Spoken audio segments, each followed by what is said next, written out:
Sabura albishirinki yau dai an samu wanda zai aure ki. Wane ne? Waye kuwa banda taska? Ai taska ne wanda ya ce zai maleji da ke. Haba Sabura, ke da zaki ce alhamdulillahi tunda an samu wanda zai aure ki? Alhamdulillah rabbil alamin. Yauwa ko kefa ga kuma angon naki taska angon Sabura. Wa zai aure jahila?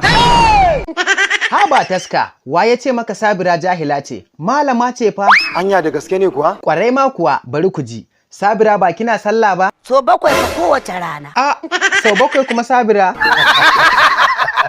Jama'a Assalamu alaikum. Wa alaikumus salam. ina ma abota kallon fina-finan Indian Hausa. Kamar yadda kuka sani dai yanzu an daina samun fina-finan Indian Hausa a YouTube ko kuma Bidmate, duk an daina samun fina-finan Indian Hausa a nan. sai a ina? Sai a wani group da na gani, wato BIP group. A cikin wannan group din da kuke gani, a nan ne ake samun duk wasu fina-finan Indian Hausa yanzu. Da mun taska ya gaya mu. Yawwa, to kin ji ke taska ya gaya miki. Ni kuma bari na gaya wa waɗanda ba su sani ba. Yawwa. In dai kana so ka dinga samun fina-finan Indian Hausa sababbi da kuma tsofaffi.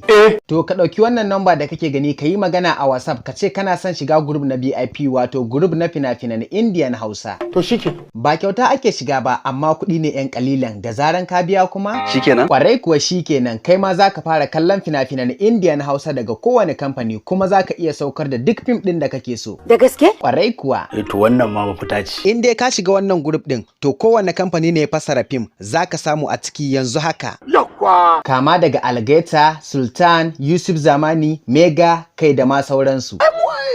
Ruwa ta sha. Sosai ma kuwa, ga misali, idan ka shigo cikin wannan group din za ka ga fina-finan Indian Hausa kala-kala a jere, wanda kake so shi za ka sauke. Ka gane maganar ka. Ina 'yan downloading, ina masu kallon ɗaya-ɗaya, kuma wannan damar ta ku ce. Sosai ma kuwa. Kara manta, ga nomba nan a ɗauka a yi magana a WhatsApp, a duk inda kake a kowace ƙasa kake za a sanya ka a cikin group na fina-finan Indian Hausa.